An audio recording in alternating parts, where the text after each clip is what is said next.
Porque o teu nome é poderoso, Senhor Jeová Rafa, Deus que cura.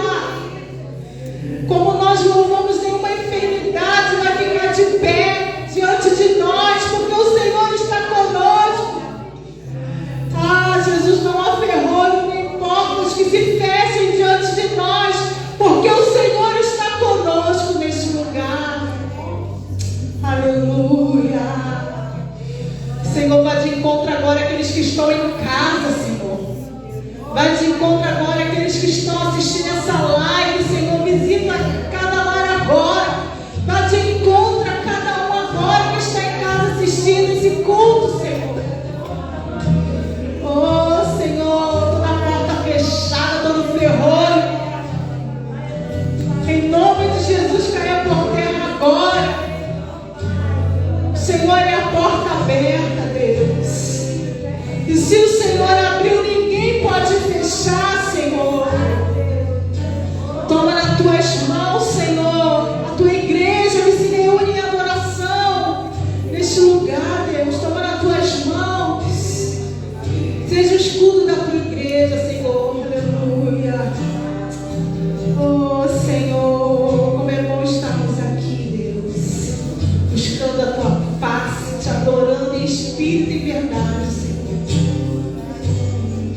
Onde nossos corações dispostos a queimar por ti, Senhor. Aleluia. Oh, Senhor, tu és tão maravilhoso. A tua igreja te adora nessa noite. A tua igreja te engrandece. A tua igreja ora ao Senhor. A tua igreja canta louvores, Senhor, nessa noite. Porque tu és tudo para nós. Tu és digno de toda a nossa adoração. Ah, Senhor. Muito obrigada, Senhor, por estarmos aqui. Queima, Senhor, os nossos corações. Nosso coração deseja isso.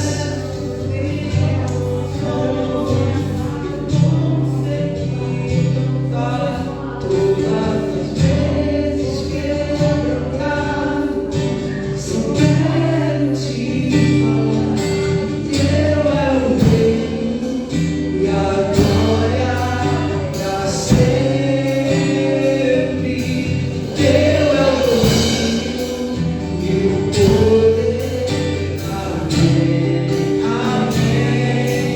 Teu é o reino e a glória pra sempre.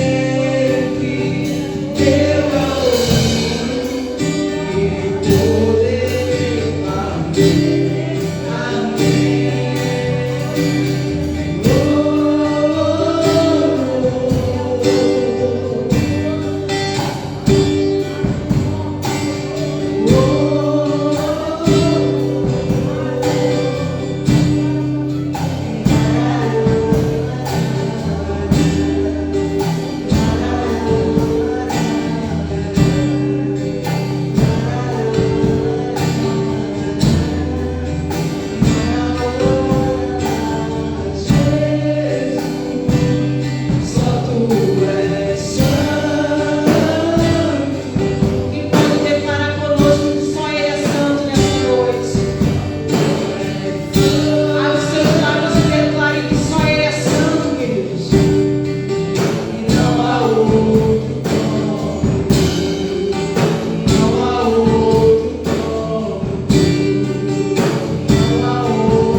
movedora do teu Santo Espírito, Senhor. Oh, precisa de paz, precisa de resposta, Senhor, se manifesta. Toma nas tuas mãos, chamamos pelo teu nome, Senhor, porque o seu nome tem poder. Aleluia. Glória a Deus, queridos. Que Deus abençoe a sua vida nessa noite. E ser uma vitória que vem do Senhor. Amém? Glória a Deus. Como é bom adorar. Como é bom se entregar em adoração na casa de Deus. Estamos no melhor lugar. Não permita nunca que o inimigo roube isso da tua vida. O inimigo, ele é sujo. Ele trabalha contra a igreja de Deus. Ele não gosta de ver o povo adorando. Ele não gosta de ver o povo se entregando em espírito e em verdade. Então se vigia, se entrega por completo. Aleluia. Que a sua adoração não seja só no culto de domingo, mas seja todos os dias da tua vida, na sua casa, no seu trabalho, na rua, por onde quer que você colocar a planta dos seus pés. Seja um adorador. Seja um fidedigno com o reino de Deus. Amém? Como é bom, Senhor, estarmos aqui te louvando. É um prazer, é um privilégio, Senhor. Obrigada por esse período de louvor e adoração. Obrigada por cada oferta depositada nesse gasofilaço. Entra com providência. Senhor, prospera na vida dos teus filhos. Senhor, prospera nessa casa. Senhor, possa suprir toda a necessidade, Senhor. Se manifesta como Jeová Jireh, o Deus da provisão, Senhor, nesta casa, na vida dos teus filhos. Senhor, abre portas, Pai, em nome de Jesus. Senhor, eu quero entregar nas tuas mãos o nosso irmão Ivan, evangelista, que estará ministrando a tua palavra. Usa o teu filho nesse lugar essa noite, Pai. Usa ele poderosamente. Fala conosco nessa noite através da tua palavra, no nome poderoso de Jesus. Amém. Graças a Deus. Que Deus abençoe, queridos. Cadê o microfone do irmão Ivan, Davi? Glória a Deus. Que Deus abençoe a vida da igreja. Em nome de Jesus.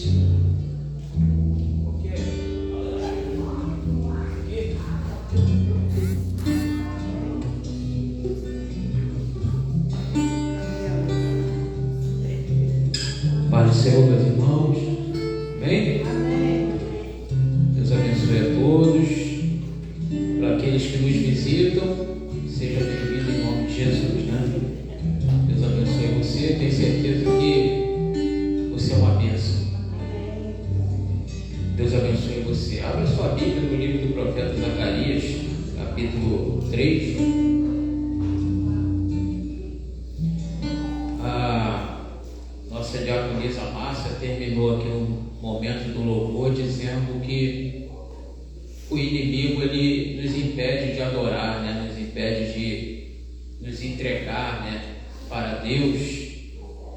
E o interessante que o que está acontecendo aqui no capítulo 3, acerca da quarta visão que Zacarias está tendo, é justamente uma oposição que você vai ver lá no livro de Esdras, quando o povo que havia retornado do cativeiro, eles começaram a edificar o templo do Senhor. E a palavra de Deus vai nos falar que eles começam com toda a força a construir o altar e começam ali a oferecer as suas ofertas no altar. Porém, alguns homens que estavam no meio do povo de Judá, a saber, os samaritanos, era um povo que queria ajudar, mas o povo de Deus, o povo de Judá, não gostou dessa ideia, não permitiu que eles ajudassem na reconstrução daquele templo, porque eles não eram o povo de Deus. E ali estava havendo não apenas a reconstrução de um templo de 4 paredes, mas o que estava acontecendo num sentido figurado era a reconstrução da adoração. Era a reconstrução da santidade, era a reconstrução da intimidade com Deus. O povo de Deus estava afastado do Senhor. O povo de Deus agora ele começa de uma maneira muito animada, constrói o altar, E quando se levanta a oposição daqueles homens, a Bíblia diz que a oposição é tão ferrenha, tão forte, que eles desanimam por certo momento da construção. E esse desânimo, essa apatia espiritual que se deu sobre aquele povo durou 16 anos. 16 anos debaixo de uma apatia, debaixo de um desânimo, debaixo de uma frustração. Aceitaram a palavra do adversário, se deixaram levar pelas ameaças, esqueceram que o mesmo Deus que os ajudaram a reerguer o altar era o mesmo Deus que os ajudaria a terminar a construção. Eu quero dizer para você nessa noite, eu não sei o que você começou a construir na tua vida e parou, e eu não sei por que você parou, mas eu quero te dizer que o mesmo Deus que sustentou as mãos de Neemias, o mesmo Deus que enviou 2 profetas, não apenas Zacarias, mas Zacarias e Ageu, contemporâneos, profetizaram no mesmo tempo. O Deus que levantou esses 2 homens com uma palavra de motivação, com uma palavra de esperança no meio daquela tristeza, daquele marasmo, daquela entrega, é o mesmo Deus que está me usando para dizer para você: volta a construir o que você parou no meio do caminho. Não é hora de deixar de lado aquilo que você começou com tanta alegria, com tanto empenho, e por causa da palavra de um e de outro, agora você desanimou, você deixou de lado. Ei, Deus está me usando a dizer para você: volta a construir aquilo que você deixou no meio do caminho, porque o mesmo Deus que te deu ânimo para começar a construir é o mesmo que vai te fortalecer a terminar a construção. Então a palavra de Deus vai nos falar acerca de 8 visões que Zacarias tem. 8 visões. Mas eu quero me ater até a 4ª visão. E na 4ª visão nós vemos a figura do sumo sacerdote Josué. Não é o Josué que andou com Moisés, é o outro Josué que trouxe o povo do cativeiro. Em algumas Bíblias está escrito Josuá ou Josua, mas o sumo sacerdote Josué. E o versículo 1 do capítulo 3 diz assim, acompanha comigo aí: e ele, esse ele, letra maiúscula, é Deus, tá, gente? E Deus mostrou-me o sumo sacerdote Josué, o qual estava diante do anjo do Senhor, e Satanás estava à sua mão direita para se lhe opor. Mas o Senhor disse a Satanás: o Senhor te repreenda, ó Satanás. Sim, o Senhor que escolheu a Jerusalém te repreenda. Não é este um tição tirado do fogo? Josué, vestido de vestes sujas, estava diante do Senhor, diante do anjo. Então respondeu aos que estavam diante dele, dizendo: tirai-lhe estas vestes sujas. E a Josué: eis que tenho feito com que passe a iniquidade de ti, e te vestirei de vestes finas. E disse eu: ponham-lhe uma mitra ou um turbante. Todo sacerdote usava um tipo de turbante naquela época, limpa sobre a cabeça. E puseram uma mitra limpa sobre a cabeça, e vestiram-no das roupas, e o anjo do Senhor estava em pé. E o anjo do Senhor protestou a Josué, dizendo: assim diz o Senhor dos exércitos: se andares nos meus caminhos, e se observares a minha ordenança, também tu julgarás a minha casa, e também guardarás os meus átrios, e te darei livre acesso entre os que estão aqui. Senhor nosso Deus e nosso Pai, essa não é a minha palavra, essa não é uma palavra, ó Deus querido, de uma determinada denominação evangélica, essa não é a palavra de um pastor, não é a palavra de um cargo eclesiástico. Essa, 2 Timóteo capítulo 3, versículo 16, é a palavra divinamente inspirada por Deus, apta para redarguir, exortar, ensinar, preparar o homem de Deus para toda boa obra. Essa palavra é tua, Senhor. Essa palavra que pregamos, Senhor, é do Senhor. Foi o Senhor, ó Deus, quando nós dobramos os joelhos queremos pregar nessa noite ali do lado da cama e pedimos ao Senhor uma direção. Essa palavra, meu Deus, veio do céu para nós. Eu sei, ó Deus, que, ó Deus, neste lugar, há pessoas que precisam ouvir aquilo que o Teu Espírito vai falar através da minha vida. Ó Deus, que eu desapareça, que, ó Pai, a minha inteligência, o que eu acho, o que eu penso, venha dar lugar àquilo que o Senhor quer fazer na vida de cada um aqui. Deus, assim nós oramos, em nome de Jesus. Louvado seja Deus.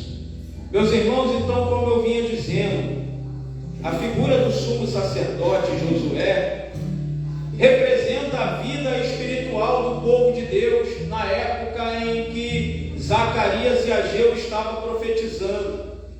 O povo estava desanimado, o povo no cativeiro havia misturado não apenas a cultura, mas a crença, a adoração pura, única, santa, para um único e verdadeiro Deus havia dado lugar a uma adoração misturada com crendices daquele povo. Então, a figura do templo sendo reerguido é a figura de Deus reerguendo a santidade, a intimidade, a adoração no meio do seu povo. Deus exige exclusividade. O povo estava misturado, o povo não sabia mais quem adorava, porque se misturou, não se sabia mais quem era de Deus e quem não era de Deus. Apenas se sabia que aqueles que eram de Judá era um povo que se chamava,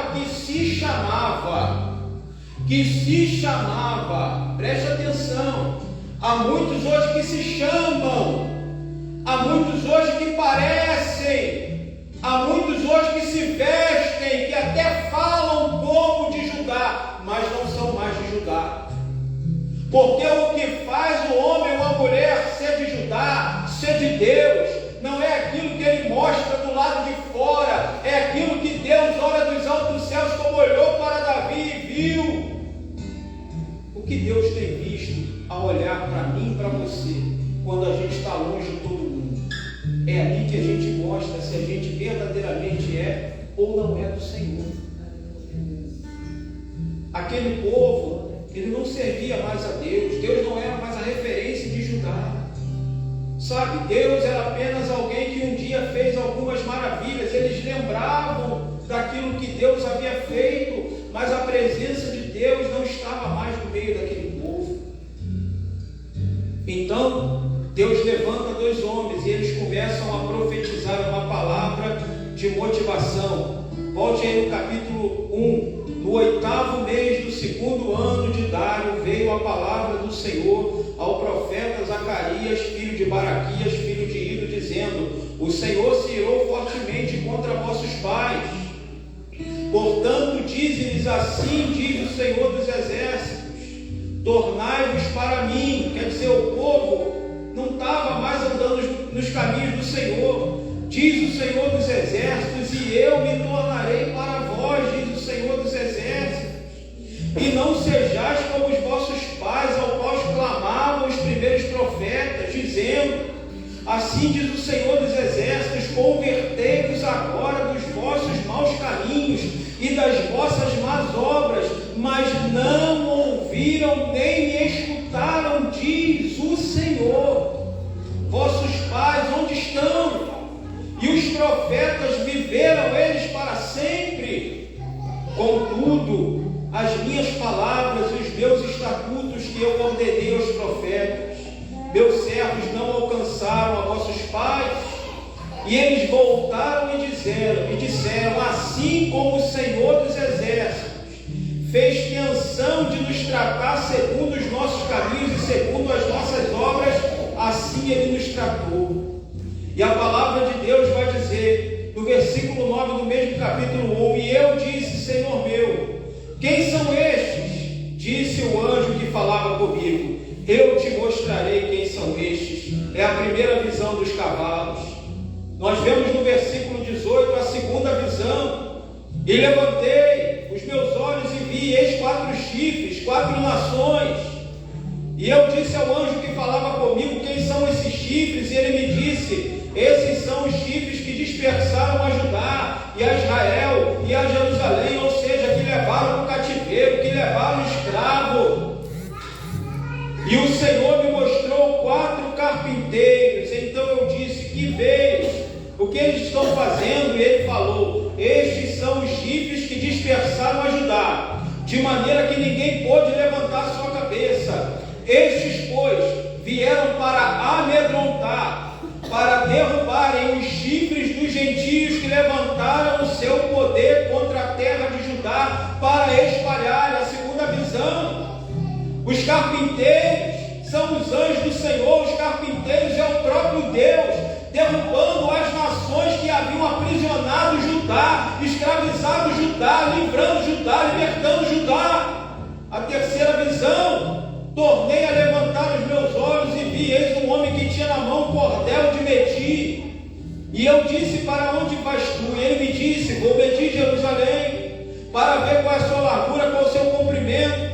E eis que saiu o anjo que falava comigo, e outro anjo lhe saiu ao encontro e disse-lhe: corre e fala a este jovem, dizendo: Jerusalém será habitada como as aldeias sem muros, por causa da multidão dos homens e dos animais que haverá nela. Pois eu, diz o Senhor, serei para ela um muro de fogo em redor, e para a glória estarei no meio dela. A terceira visão fala de uma proteção de Deus. Deus está falando através de Zacarias, no meio daquele povo, a vontade de Deus, a vontade que Deus tinha de trazer o povo de volta e voltar a ser Deus, voltar a ser a proteção do povo. Deus deseja andar com você de novo, andar comigo de novo. É o desejo de Deus, dia após dia, que você levante e a primeira palavra que saia da tua boca não é para o teu filho, não é para o teu marido, não é para a tua esposa, é para Deus. Deus deseja ser o primeiro da nossa vida. Esse é o desejo do meu Pai, do teu Pai, do nosso Deus. Deus está dando visões a Zacarias, e diante de tudo isso eu vejo Deus falando: volta para mim, volta a falar comigo, volta a orar, volta a depender da minha vontade. Deus falando com o povo, Deus dando visões ao profeta. A quarta visão, e a mais poderosa que eu vejo dentro dessas 8, é a figura da restauração de um sumo sacerdote.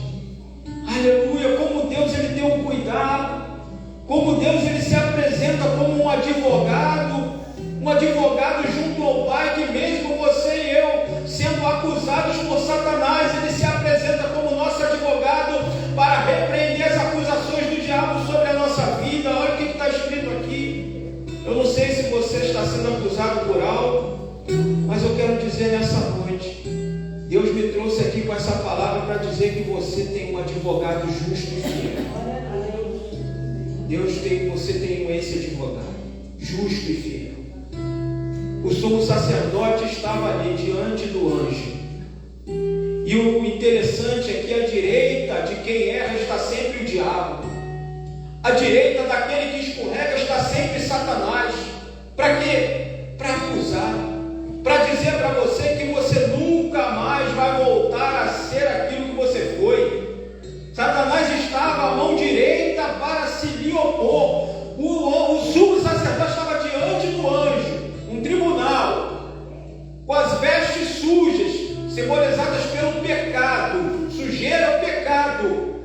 E à direita estava alguém que não se cansa de dizer: para você não tem jeito, para o teu caso não tem mais solução, para a tua vida espiritual você vai morrer nessa condição, tu não vai conseguir, tu não vai chegar mais, porque você errou assim, você falou dessa forma, o teu pecado, você vai sofrer as consequências do resto da tua vida. E eu vejo um Deus amoroso, ouvindo até o seu limite de paciência, porque quando a paciência desse Deus que está sentado ali na cadeira de juiz, ouvindo Satanás acusando a menina dos seus olhos, porque é isso que é o crente para Deus. O crente para Deus não é qualquer pessoa. O crente para Deus é a menina dos olhos de Deus. E quando Satanás acusa o crente, está comprando uma briga com quem é maior do que ele. E chega uma hora que a paciência do juiz acaba e ele diz, versículo 2: mas o Senhor disse a Satanás: chega! O Senhor te repreenda, ó Satanás. O Senhor te repreenda, acusador. O Senhor que rejeitou, vê se está escrito na sua Bíblia, por favor, acompanhe comigo, versículo 2. Vê se está escrito assim: o Senhor que desprezou Jerusalém, é isso que está escrito aí? O Senhor que rejeitou Jerusalém, o Senhor que esqueceu de Jerusalém, o Senhor que não se lembra mais de Jerusalém, é isso que está escrito na sua Bíblia, crente? Não é. Olha o que está escrito aí: o Senhor que escolheu Jerusalém. Glória a Deus. Aleluia. Efésios capítulo 1, versículo 34 diz que, versículo 3 e versículo 4 diz que Ele nos escolheu antes da fundação do mundo. Glória. Aleluia. Você já parou para imaginar como Deus te ama? Como Deus Ele zela pela tua vida? Acusação. E o Senhor diz: o Senhor te repreenda. O Senhor que escolheu Jerusalém te repreenda. Aleluia. Deus te escolheu. A segunda coisa que eu vejo: eu te defendo. Quando o juiz se levanta e ele impetra uma palavra para cerrar as acusações, eu vejo Deus defendendo como um advogado. 1 João capítulo 2 fala que nós temos um advogado junto ao Pai, a saber, Jesus Cristo. Eu não sei a quem você tem recorrido a tua causa. Eu não sei para quem você tem falado nas suas orações. Eu não sei em quem você tem crido. Mas se você ainda não sabia, você vai saber hoje. É a primeira epístola de João, capítulo 2, a Bíblia diz que você e eu, nós temos um advogado junto ao Pai, que é a propiciação pelos nossos pecados. Aleluia! Tem alguém que advoga a tua causa? Tem alguém que advoga o teu problema?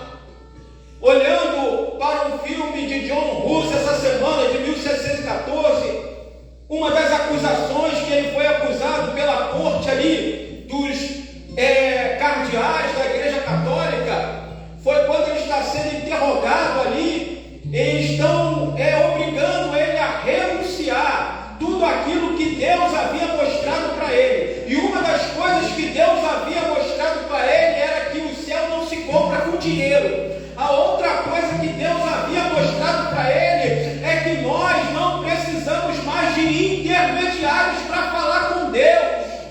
E ali, quando ele está sendo interrogado e estão lançando acusações contra ele na cadeira amarrado, ele diz: Senhor Jesus, eu entrego a minha causa nas tuas mãos.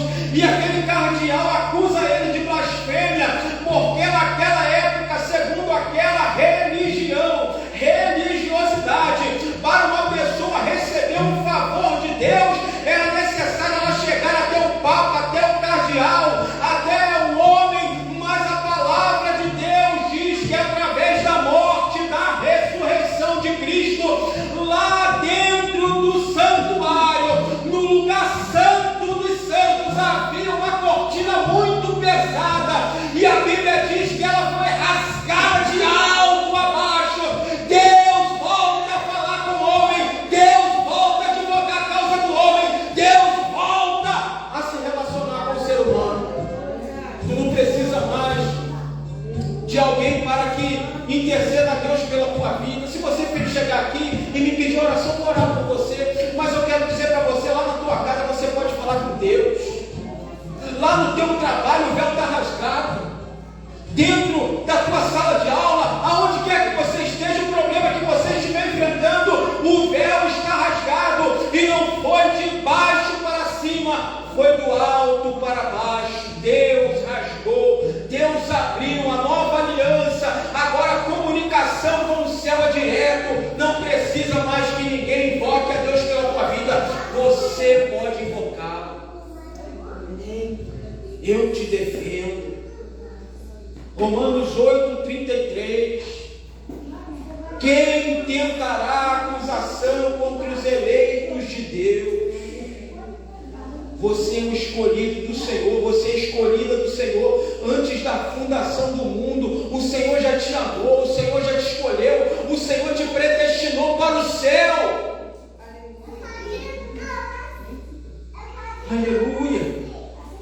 E o Senhor está dizendo para o sumo sacerdote, através dessa figura de um tribunal: eu te absolvo. Ninguém pode intentar mais acusações contra a tua vida. Eu disse que nós estamos aqui diante de um processo de restauração.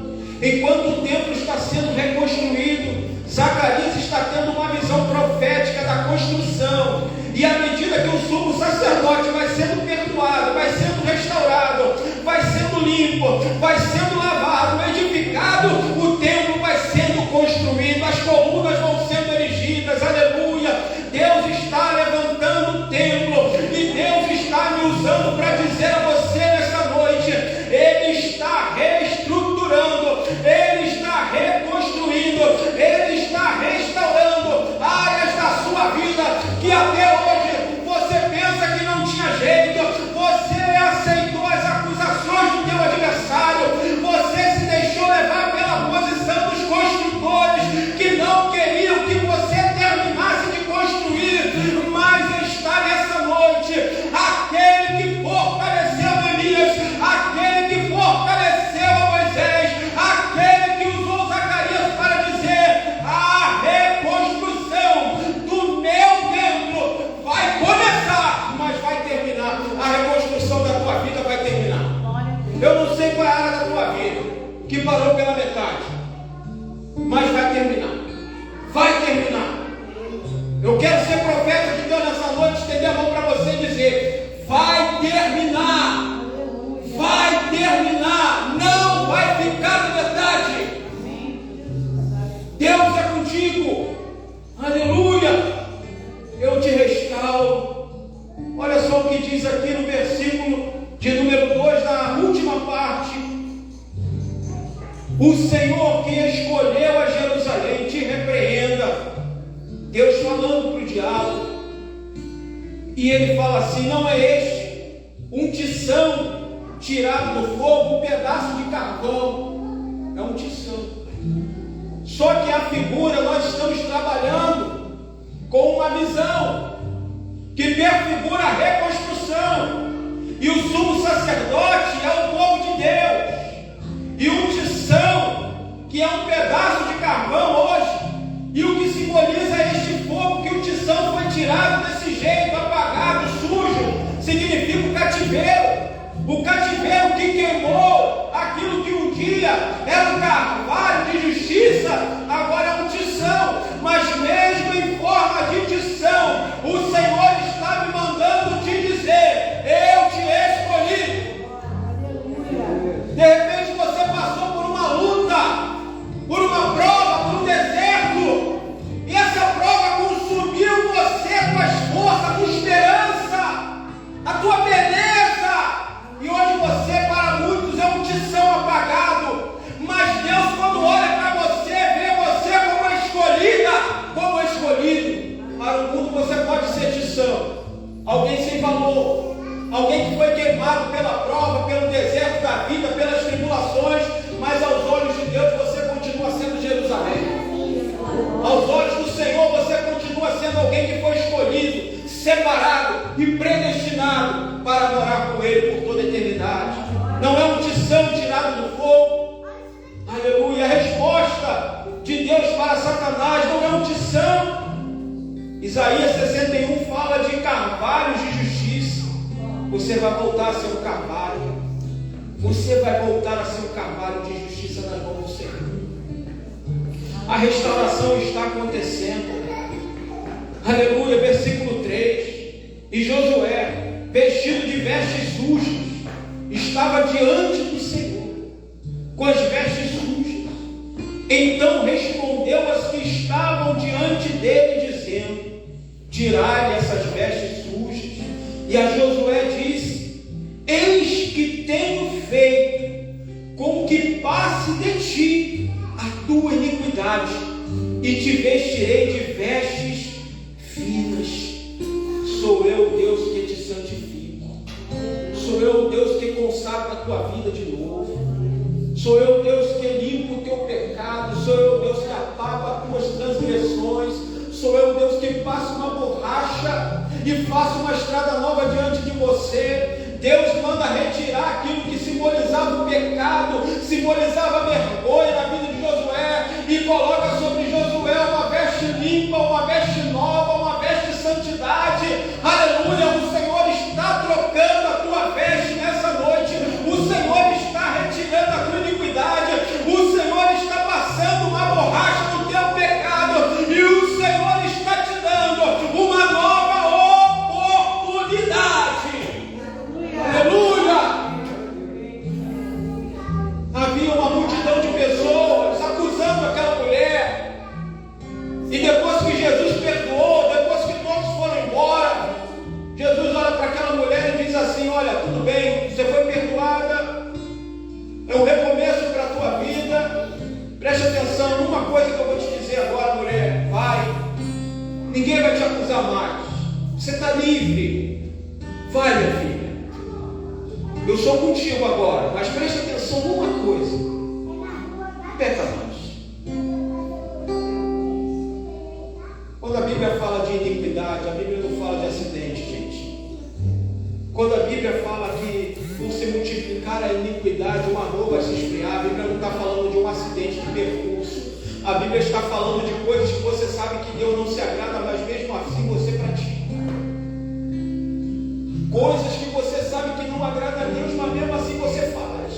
E Deus está dizendo para você: eu quero restaurar, mas você precisa entender o que significa vai, não peque mais. É saber que você pode fazer de tudo, do bem e do mal, mas você tem um compromisso com Deus, e você, no meio de tantas pessoas que fazem o mal, você escolhe fazer o bem. No meio de tantos convites que você recebe, você escolhe o convite da casa do Senhor. Não é o que Paulo diz? Todas as coisas que são lícitas, tudo me é lícito.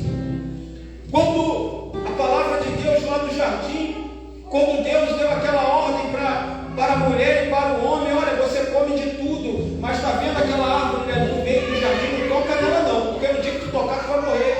Mas Deus não botou um anjo de fogo lá para proteger nada não. Deus não botou uma corrente pegando fogo não, uma vassoura pegando fogo não. Sabe por quê, gente? Porque quando você obedece por obrigação, aleluia, você não está obedecendo porque você ama, porque você quer obedecer, você está obedecendo porque você tem medo de ser punido. Não é esse tipo de obediência que Deus quer. Não é esse tipo de obediência que Deus requer. Porque se Deus quisesse que o homem e a mulher obedecessem por causa do medo, da intimidação, Ele colocaria um fogo, uma muralha de fogo lá. Se você tocar no muro, você vai ser queimado. Quem é doido de tocar? Mas Deus deixou livre. Deus deixou com aquele quintal, a árvore lá no meio do monte. Só não toca naquela ali. Eu quero ver se você me obedece, sem eu precisar ficar botando medo em você, sem eu precisar ficar te intimidando com coisas. Isso é adoração, gente. Isso é adoração.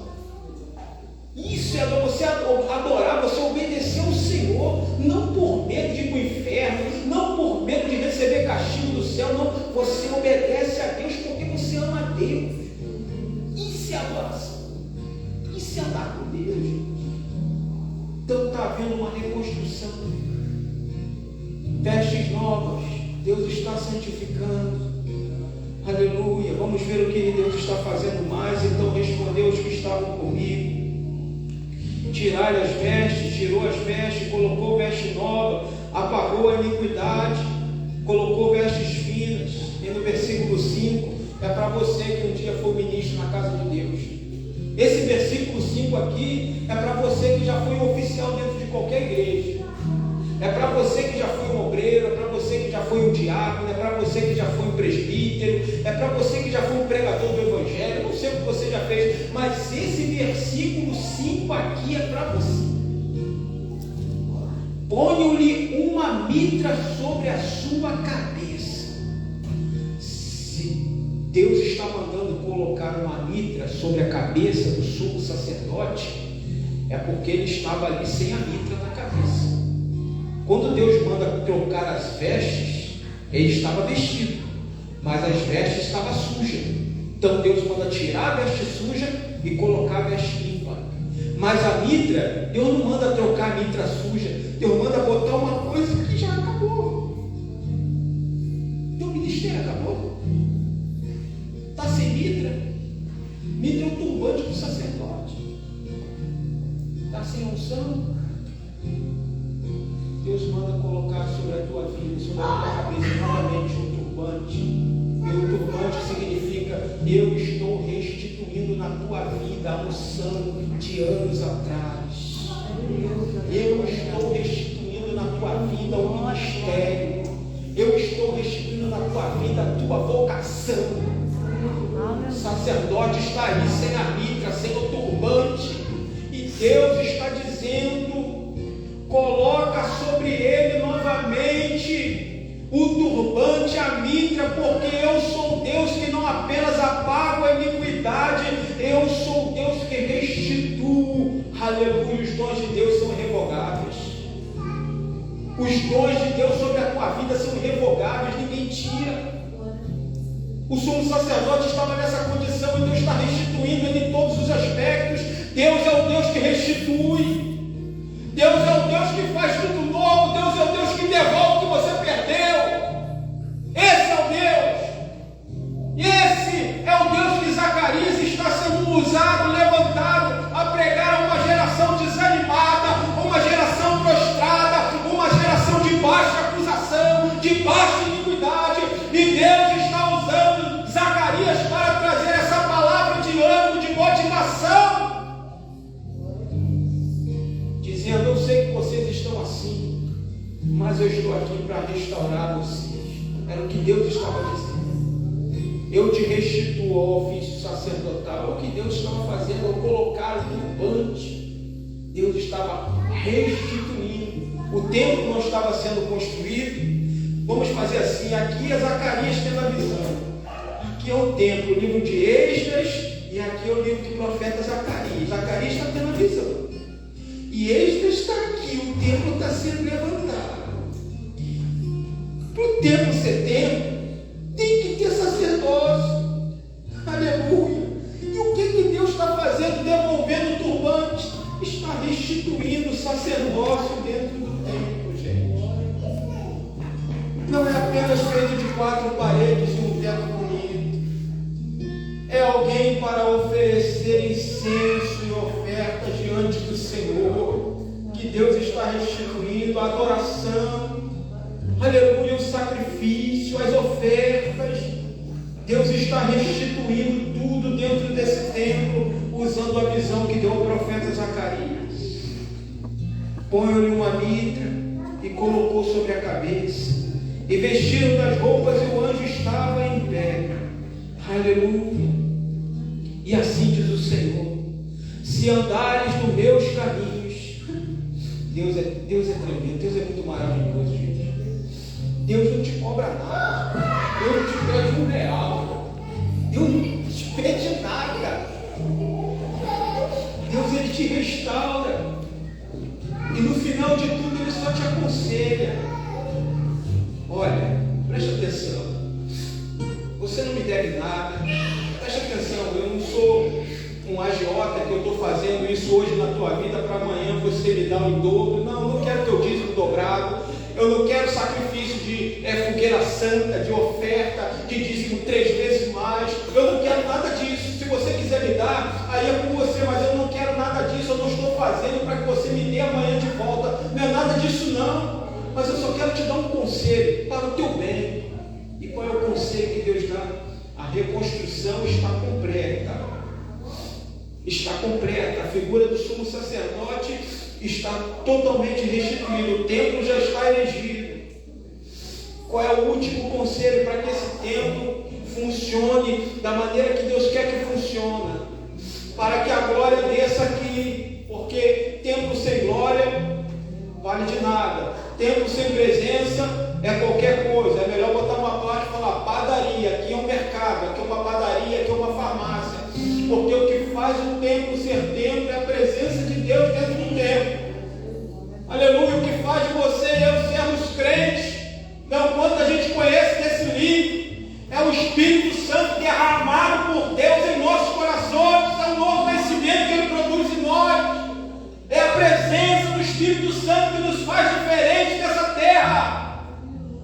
faz o templo ter valor, ter sentido, é a presença que descia lá naquele lugar. Então, para que isso venha acontecer, o último conselho é esse. Assim diz o Senhor dos Exércitos.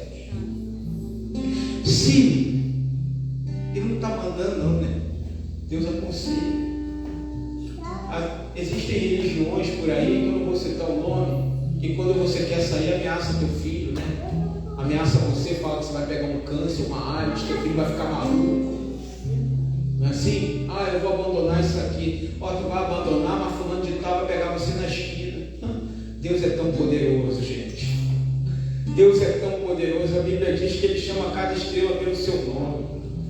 A Bíblia diz que os céus são os cabelos dos seus pés. A Bíblia diz que os oceanos, esse lugar aí onde nós vimos homens que entraram lá e morreram lá embaixo, 3, 4 mil metros, uns 300, não sei quantos mil metros foi, mas morreram porque não suportou a pressão da água no fundo do mar. Esse oceano que o ser humano é incapaz de chegar no fundo, para Deus é como uma gota dentro de um balde.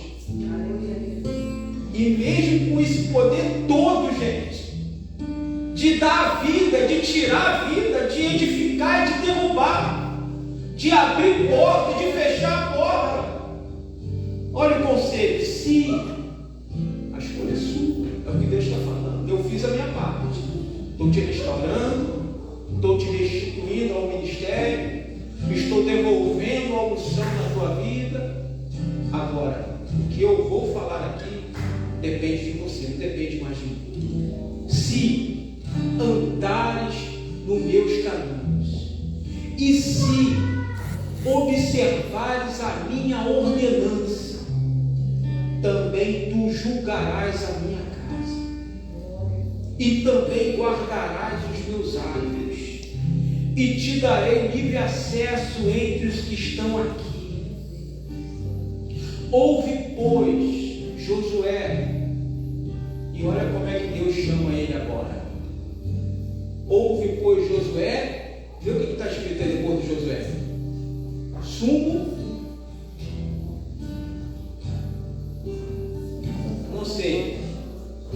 Eu não sei do que Deus está te chamando. Ouve, pois, Maria, obreira.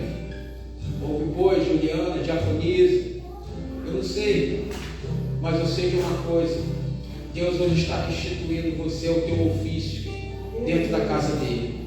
E Ele está te chamando não apenas pelo teu nome, mas está te chamando pela tua posição que Deus colocou você. Deus está chamando você sumo sacerdote. Aleluia. Tu e os teus companheiros que se assentam diante de ti, porque são homens portentosos. Eis que eu farei vir o meu servo. E aí já está falando de Jesus, cujo nome ele chama de Reno. Queria que você se colocasse de pé. Eu quero pedir alguém para apagar a luz aí. Eu quero fazer um convite para você que precisa ser renovado por Deus. Você vem aqui na frente. Eu quero fazer um convite para você que está recebendo de Deus essa palavra. Eu quero convidar você a chegar aqui na frente. Nós vamos agora buscar Deus aqui. Nós vamos buscar o Senhor com toda a força do nosso ser. Porque o mesmo Deus que reconstruiu o templo e restaurou a vida do sumo sacerdote é o Deus que vai reconstruir a tua vida, é o Deus que vai restaurar a tua vida. Eu não sei o que precisa ser restaurado, mas está aqui o Deus que pode restaurar e levantar você de novo. Aleluia! Louvado seja Deus. Eu quero convidar você aqui, você que está se sentindo desanimado, você que está se sentindo sem forças para continuar na presença de Deus, você que acorda e dorme pensando: eu não sou mais aquilo que eu fui, mas eu quero voltar a ser aquela pessoa cheia da presença de Deus. Eu quero voltar a fazer a obra do Senhor, eu quero voltar a ter prazer em fazer as coisas para o Senhor, e eu preciso que o Senhor me toque, eu preciso que o Senhor me renove, eu preciso que o Senhor me restaure. Deixa eu dizer uma coisa para você: tem problema com as nossas fraquezas. Quem tem problema com as nossas fraquezas são os homens, são as pessoas.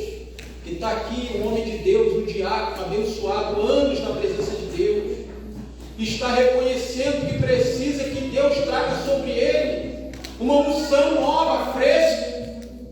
Mas para muitos, é um homem que está chegando aqui porque está com pecado, está com a vida errada. Esse é o pensamento dos homens, mas o pensamento de Deus ele é sincero o suficiente para reconhecer a condição que ele se encontra diante de mim. Então não tem como eu não derramar sobre a vida dele hoje. Aleluia. Não tem como ele sair daqui do mesmo jeito que ele entrou. Não tem como a unção não descer sobre a vida dele hoje.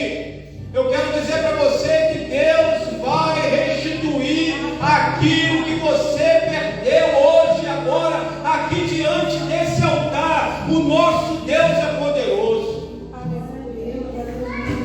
Senhor, meu Deus e meu Pai, no nome de Jesus, ó Deus, Senhor, nós ministramos essa palavra, Senhor, ó Deus, sobre a vida, Pai, do teu servo, da tua serva que aqui se encontra, meu Deus querido, e que estão aqui, ó Deus, nessa noite, ó Deus, reconhecendo diante do Senhor, Pai, reconhecendo, ó Deus querido, que precisam de uma nova unção, que precisam de um novo começo, que precisam de um ânimo novo, Senhor. Ah, Deus querido, nessa noite, ó Deus, que a tua palavra, Deus, faça a vida de cada um deles e Pai, produza o resultado para o qual ela foi pregada, ela foi enviada. Deus, desce com renovo nessa noite, desce, Senhor, com Pai querido, com restauração nessa noite. Espírito Santo, tu és o Deus poderoso. Espírito Santo, tu és o mesmo de ontem, de hoje e o será presente. Ó Deus, toma, Senhor, nas tuas mãos. Deus, restitui, ó Deus querido, a unção, a chamada, o ministério. Ó Deus amado, tu tens uma obra com esse homem, Senhor. Ó Deus, que o Senhor venha abrir as cortinas, Senhor, da palavra sobre a vida dele, Senhor, para que, ó Deus, ele possa colocar, ó Deus, em prática aquilo, ó Deus querido, que tu já disseste, ó Deus, que está atrasado. Ó Deus, mas tu és o Deus poderoso, ó Deus, que restaura Josué, que levanta Josué, que perdoa Josué, aleluia, que santifica Josué, que restitui a Josué. Pai querido, Pai eterno, assim, Deus, nós oramos, Senhor, sobre a vida dele, verdade, em nome de Jesus, aleluia, glória a Deus. Tua presença dentro, aleluia, tentei me esconder, por medo de não viver, mas tua glória me atraiu, tua presença me atraiu. É que a sarça pegou fogo e não se consumiu, e a voz que saiu dela um dia me atraiu, e o meu coração queimou até que descobriu que um dia com tua glória vale mais que mil. É que a sarça pegou fogo e não se consumiu, e a voz que saiu dela um dia me atraiu, e o meu coração queimou até que descobriu que um dia com tua glória vale mais que mil.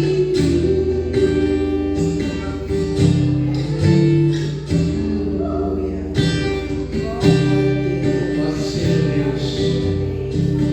Senhor Jesus, Ele possa estar te abençoando. Eu aprendi que essa bênção, ela só pode ser impetrada por um pastor, por um presbítero, e como a gente não é nada disso, eu quero ler o texto da Bíblia. Mas à medida que eu leio o texto da Bíblia, eu gostaria que você estendesse a tua mão para receber essa bênção. Estende a tua mão, que é profético, que está escrito aqui. E falou o Senhor à igreja presbiteriana independente de Búzios, dizendo: que o Senhor te abençoe e te guarde, que o Senhor faça resplandecer o seu rosto sobre ti e tenha misericórdia de ti, que o Senhor sobre e te dê a paz. Que Deus abençoe você, em nome de Jesus. Você pode dar um aplauso ao Senhor. Aleluia. Deus é fiel, Deus é maravilhoso. Quero lembrar os irmãos que orem pelo nosso pastor. Ele pegou uma gripe forte aí, mas eu creio que essa semana ele vai estar de pé com a gente aí, em nome de Jesus. Amém. Quinta-feira a gente tem um trabalho de oração. Você que precisa de um mover de Deus na sua vida, venha quinta-feira, 8 horas da noite, traga um pedido de oração, traga alguém que precisa orar, que precisa de uma intervenção de Deus. Está sendo uma bênção o trabalho e Deus tem operado grandemente. Sexta-feira a célula, e toda sexta-feira às 19h30, e domingo que vem o nosso culto, né? Às 19 horas, esteja aqui com a gente, chega às 19 horas para tomar um café junto ali. O culto é 19h30, começa às 19h30. Você chegar às 19 horas, vai tomar um café, já bater um papo. Eu vou conhecer você, você vai me conhecer. Que isso é igreja, né? A gente vai se abraçar, a gente vai se cumprimentar, e depois a gente vai entrar aqui e vai cultuar o Senhor. Amém? Amém. Olha, que Deus dê uma semana de vitória a todos vocês. Que Deus abençoe, meus irmãos. Estamos terminando. Aleluia. Jesus. Gostaria de conversar com as mulheres rapidinho, todas as mulheres.